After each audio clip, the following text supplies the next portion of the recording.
Vamos entón xa a explicaros moi brevemente, porque penso que xa todos estaredes cansos deste intenso foro moi interesante.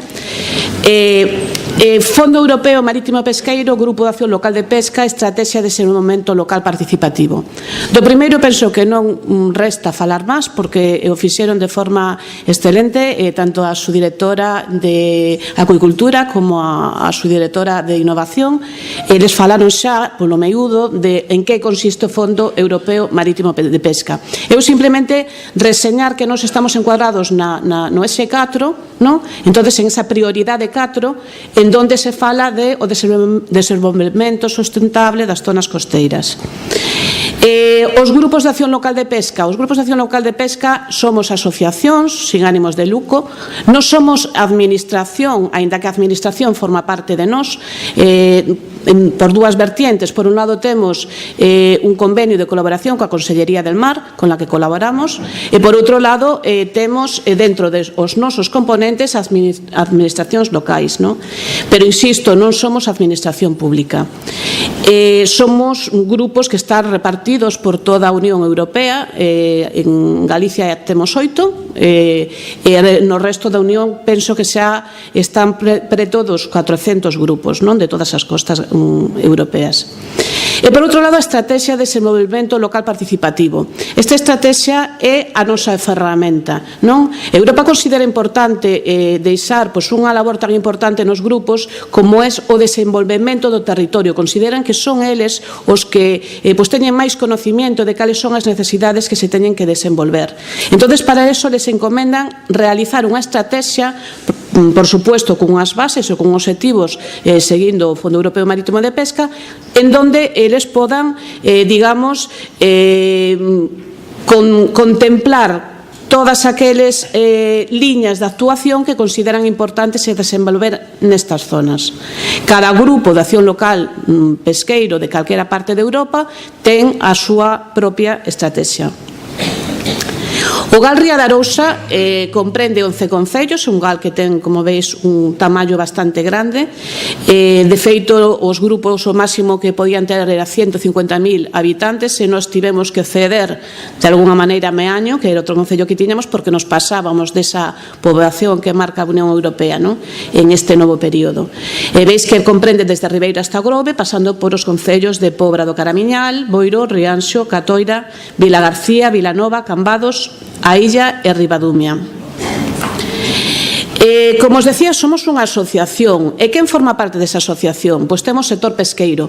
Pensar que sempre que falo de sector pesqueiro está encuadrado tamén o sector acuícola, ¿no? Entonces temos cofradías de pescadores, temos asociación de bateeiros, asociacións de distinto tipo de asociacións do sector pesqueiro e bateiro.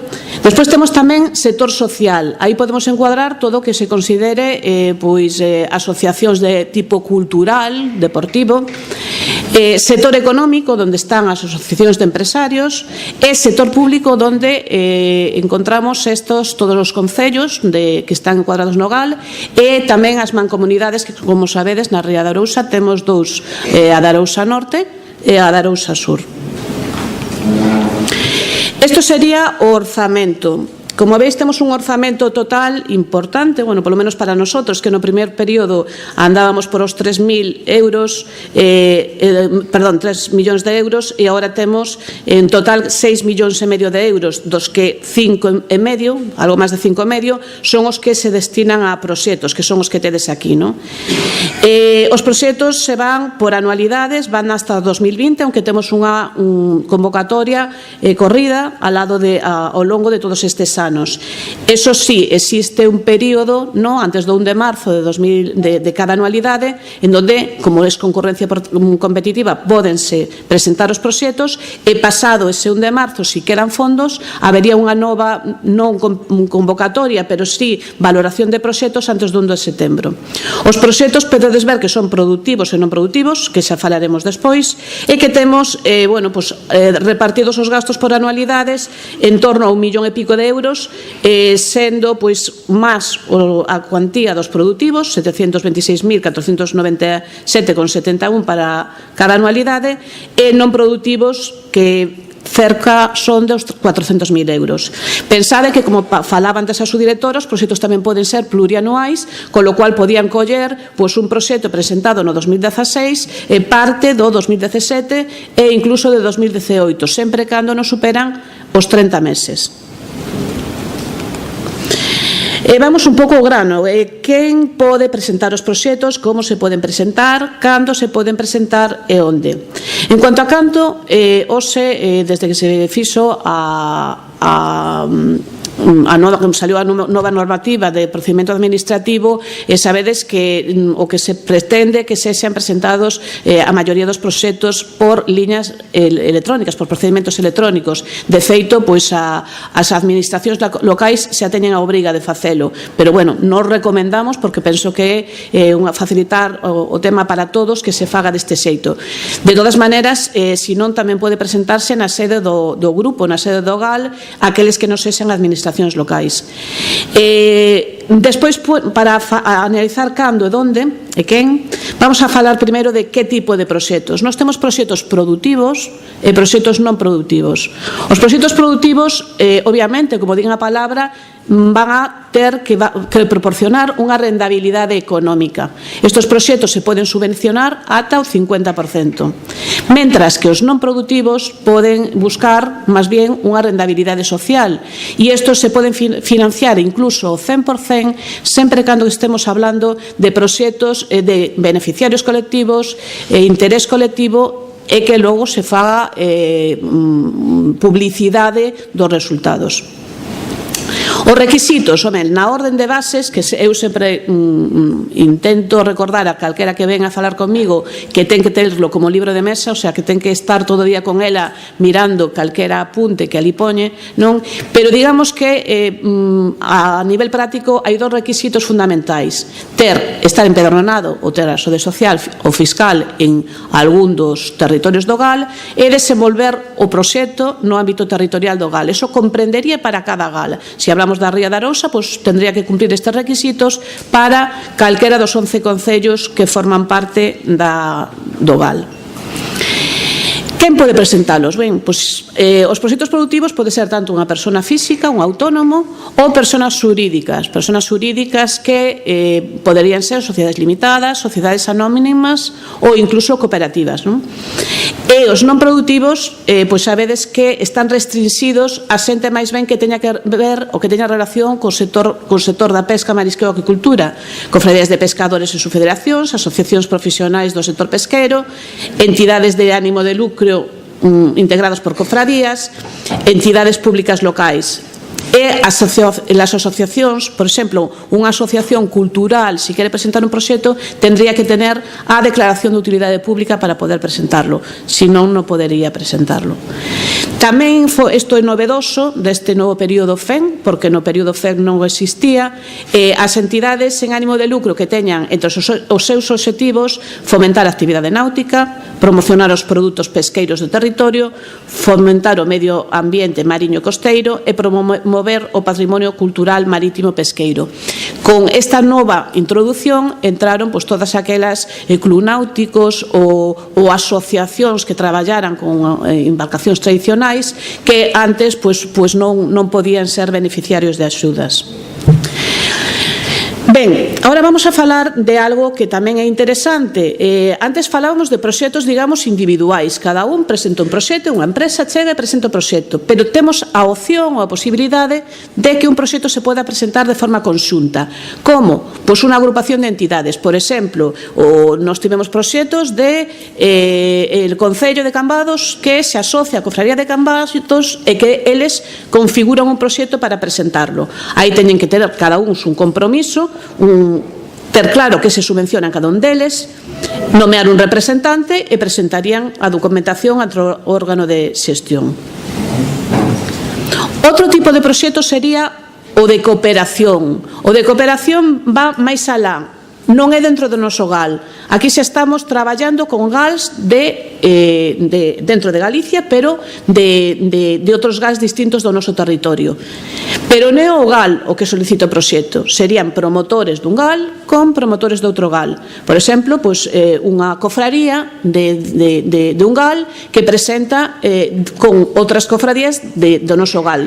Un exemplo, cando falamos do Parque Nacional das Illas Atlánticas, tivemos un proxecto deste tipo en donde, eles les preocupaba de alguna maneira que podía pasar unha vez que o parque empezara a funcionar nas augas do parque, donde tiñan unha actividade pesqueira durante moito tempo, non? Entón, eles querían ser uns interlocutores válidos, ter coñecementos para poder sentarse, para poder falar. Entón, quixeron facer como un estudio, non, do traballo da flota nas augas do parque, e para iso fixeron entre unha cofraría do GAL 7, dous cofrarías do GAL 6 e dous cofrarías do GAL 5, non? Entón, isto sería o que se chama un proxecto de cooperación. E, finalmente, os proxectos de colaboración. Os proxectos de colaboración veñen contemplados por unha orden de bases distinta a que regulamenta todo o que estamos falando ata agora.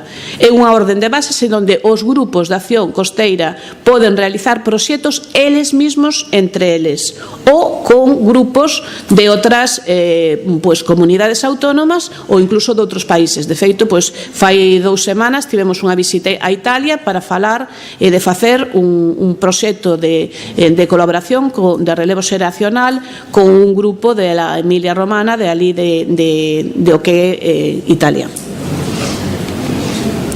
Ben, isto non vou a pasar, aí o visteis claro, estes son os obxectivos do FEN, o visteis claro no vídeo: aumentar o valor engadido, fomentar a diversificación do sector pesqueiro, promocionar o patrimonio medioambiental, o benestar social e a gobernanza. Isto nos lo marca FEN. E se veis, as liñas estratégicas nosas se basan especificamente en esos obxectivos que o FEN nos marca, non? Entón, mellorar a competitividade do sector pesqueiro, oportunidades para a diversificación baseándose en diversificación dentro e fora do sector pesqueiro, falamos tamén do turismo mariñeiro, aproveitamento sostible do patrimonio medioambiental, fomento do benestar social e acabar a maior implicación do sector pesqueiro no desenvolvemento sostible das zonas costeiras. E, por suposto, a cooperación. Estos serían as nosas liñas estratégicas. Calquera proxecto que quera presentarse no GAL Ría da Arousa necesitaría poderse encuadrar en calquera unha desos obxectivos estratégicos que logo vienen a nosa estrategia desglosados e poden chegar incluso ao nivel de medida. Ben, isto sería en total como se realizaría a presentación de proxectos. Si veis, aquí temos varios colores, non? Nós somos o naranxa, non? A consellería, digamos que sería o que lle leva a parte azul, e o promotor a parte verde, non? Entonces, o promotor ten a idea, e nos recomendamos sempre que desde o momento que teña a idea, o promotor contacte con nós. Contacte con nós para que a maduración e o asesoramento do proxecto sea completa ao longo de todo o proceso. Eso evita que despois esos proxectos podan caer por motivos burocráticos ou por motivos de permisos ou por motivos que o mellor son axenos realmente a eles, non? Entonces, desde ese momento da idea, o GAL empeza a traballar co promotor, o asesoramos, hasta que presenta a solicitud do proxecto con toda a documentación que debe de presentar. E a que non presenta, por procedimento administrativo, facemos un requerimento. Aí ven unha parte que tamén ten o GAL, que cando falaba a súa directora de acuicultura nos proxectos de acuicultura, esa fase a leva por completo a Consellería do Mar. Aquí non, nos facemos unha valoración. Esa valoración consiste en facer unha valoración técnica, que sería que eu fago, do proxecto, según o baremo que ven regulamentado na estrategia, non? E fago unha proposta técnica que levo á directiva. Entón, é aí, é a xunta directiva, con esa proposta técnica, e nunca de forma arbitraria, que ten que facer a proposta definitiva que vai a elevar a Consellería do Mar. Entón, a Europa eso era o que pretende, que sexan as propias directivas, que sexe o propio territorio quen realice esta proposta, por lo menos a opinión. Aínda que se chama proposta definitiva, eu que non gañei a palabra definitiva, non deixa de ser proposta. Entón, esa proposta levamos á Consellería do Mar e é a Consellería do Mar, unha vez valorada e solicitada, se considera máis documentación sobre ese tipo de proxecto, quen resolve. Entón, digamos, a resolución da Consellería do Mar o que marca é que ese proxecto está aprobado. Pero que a xente tampouco se confíe con, bueno, xa temos o proxecto aprobado. O proxecto non está listo para o pago hasta que se executa, se xustifica e logo podería pagarse. Entón, o GAL, aí novamente empeza a nosa función. Desde que eles teñen a resolución, nos empezamos novamente a asesorarlos de como teñen que realizar esa execución do proxecto, non según o que eles contemplaron inicialmente na solicitude, e acompañarlos en todo ese proceso para que, pois, volvemos a insistir, non caiga un proxecto por temas meramente administrativos ou procedimentales, non? Entón, nos axudamos, eles executan e xustifican. Unha vez que realizan a xustificación, o GAL ten a obriga de facer unha comprobación in situ. Aí, bueno, pues temos unha axuda externa, que son unha auditoría externa, que ven con nós para auditar que efectivamente ese proxecto está realizado nas condicións que el contemplou na súa solicitud. E, finalmente, volvemos a mandar toda esta documentación á Consellería do Mar, que vai a ser a que realice o pago do proxecto. Ben, unha vez visto o proceso, quería que viereis aquí a importancia no GAL Ría de Arousa que ten a acuicultura, non? Vemos que en localidades como Ribeira a pesca é fundamentalmente a que ten máis importancia, pero sí podemos ver que en algúns municipios da ría a acuicultura ten unha función moi relevante, moi especial. Isto quizás se debe a ría. A ría realmente de Arousa sabedes que é a máis grande en superficie, en volumen, en profundidade en comparación co resto das rías, que nos gana solamente Vigo con respecto a la longitud, ¿no? Pero é unha ría que podemos considerar de dimensiones importantes. Si nos vamos ao tema da batea, pues como tipo de acuicultura quizá máis por porcentaje cuantitativamente máis grande, podemos ver que comparativa con outras rías, pues la maioría das bateas se encontran na ría de Arousa, 2.292 bateas, que supón un 68,68% de porcentaxe de bateas con respecto ao resto das rías, de 3.387, non? O sea, estamos falando da importancia tan grande que ten a acuicultura en concreto a batea na ría de Arousa. Por isto, bueno, nos foi seleccionado un proxecto que levamos ao Foro de Acuicultura en Alemania, non fai moito, fai uns meses. É un proxecto que quería brevemente, xa para rematar, expoñeros, de produción de mallas protectoras biodegradables para o cultivo de mexillón, non?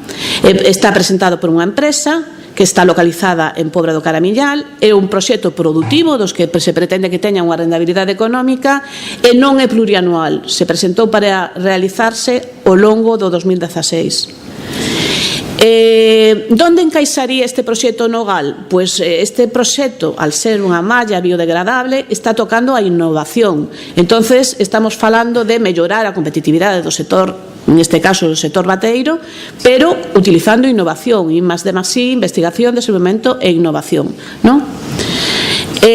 Como podéis ver, para que os encuadréis, a empresa é unha pequena empresa familiar, ten 16 persoas traballando, 6 delas son mulleres e 13 son persoas que teñen relación o directa ou familiarmente co sector pesqueiro. Algo moi típico nas empresas que temos aquí, que a maioría dos seus traballadores traballaron na pesca, traballaron na batea, aínda que despois se pasen del nivel productivo al segundo nivel, al nivel comercial.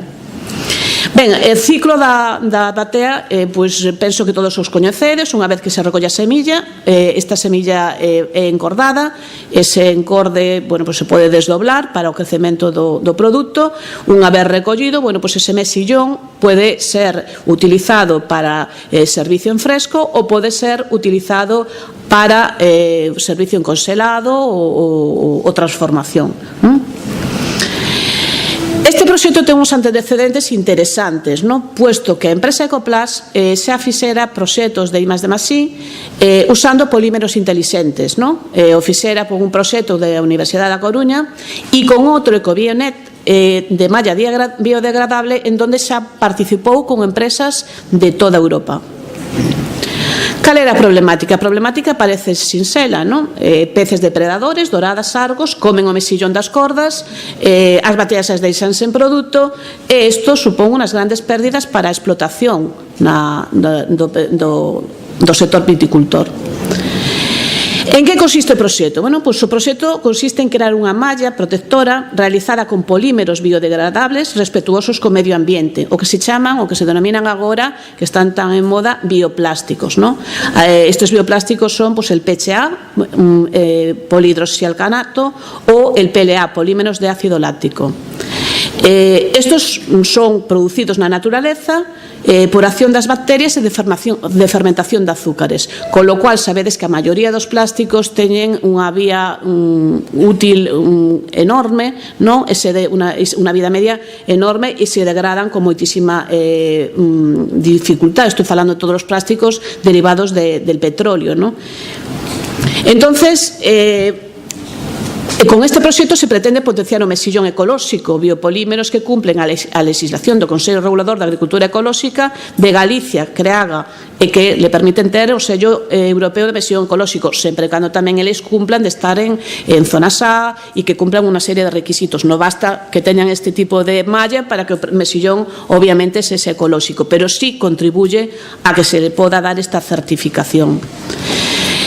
Volvindo aos bioplásticos, o concepto bioplástico fai referencia a unha doble sostenibilidade, non? Por un lado, son xerados a partir de fontes sostibles. Pensade que a maioría deles provienen de azúcares, como poden ser a celulosa, non?